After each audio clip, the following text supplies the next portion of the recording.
Mary Catherine Ham, Brian Wilson, Brian Neiman, today's newsmakers, and you, the Morning Majority. 105.9 FM, AM 630. WMAL. 6:37 on the Morning Majority. The voting will begin in just a short while, if it hasn't already started, in New Hampshire today, where there is little doubt. I think we can all agree that unless something happens that nobody foresees, Mitt Romney will be declared the winner of the New Hampshire primary. But that's not the entire story about what's been happening in New Hampshire, because the attacks against Mitt Romney have intensified.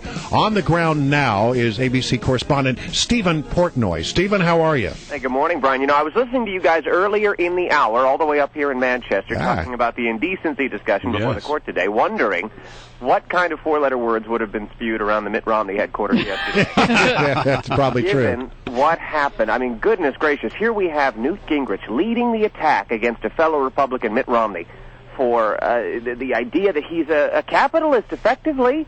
Gingrich says he's for capitalism, but he asks, is it capitalism to effectively loot and pillage companies and leave people with, without jobs and factories closed, and suggested that kind of capitalism is flawed. And, afterwards I was talking to Frank Luntz, the Republican strategist. I said, goodness gracious, Frank, this fellow sounds almost like President Obama with some of this rhetoric, doesn't he? And he effectively said, well, there are two types of Republicans. There are Wall Street Republicans and Main Street Republicans. And Main Street Republicans don't necessarily agree that what's best for business is best for the country, I suppose, depending on your perspective and the way you phrase it. And so effectively what Newt Gingrich is doing is he's making a play for Main Street Republicans. Yeah, he's right about that, but generally, most Republicans say that they are in favor of the free enterprise system. But Newt Gingrich, who we've always thought of as being sort of a free enterprise guy, sort of did begin to sound yesterday a bit like something you might hear coming out of the mouth of Barack Obama. I was listening also to Rush yesterday, and Rush said, it made him a little uncomfortable that Gingrich was using the language of the left, as Rush put it. But he also said that Romney started it with these super PAC ads in Iowa, and that Gingrich is effectively on defense. Sheldon Adelson is the casino magnate who's putting $3.5 million into these ads that'll be running effectively in every single availability that is for sale in newscasts in the state of South Carolina. If you are a voter in South Carolina, you will not be able to miss these attack ads. And so that's why, everyone, the conventional wisdom is this morning that, Mitt Romney will sail to victory here in New Hampshire. But, 10 days out from tomorrow, there'll be plenty of opportunities for these attacks against Romney to really sink in. And while he has a lead there in the latest poll, which was out late last week, I think even the Romney camp knows that it's vulnerable on this point, and I wonder what they're going to say other than our fellow Republicans are attacking us on the free enterprise system. Yeah. All right. So in New Hampshire today, where are the polls trending? Obviously, we all believe that Romney's going to win, but there's a big battle between second place and third place. What are you seeing? Brian, there's some energy, believe it or not, behind John Huntsman here. He's been on the ground for many, many months, and last night he had an event in Exeter, and 300 people showed up.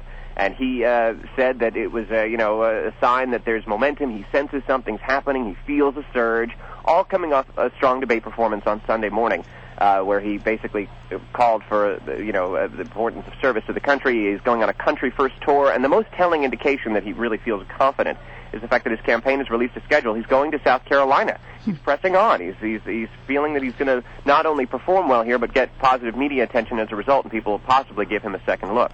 Now, Huntsman finishing anywhere above 1% would give him some momentum. What does Romney need to sort of maintain this air of inevitability? I think he needs to stop saying, things like he did yesterday. Yes. That, he likes firing people.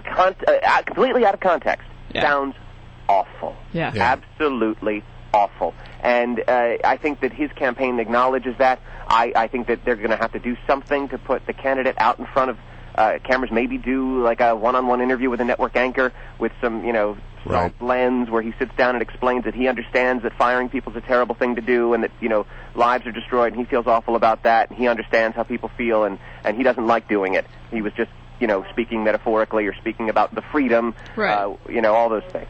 All right, Steven Portnoy, thanks for joining us. We greatly appreciate your reporting there. You bet. All right, Steven. Steven Portnoy, live from New Hampshire.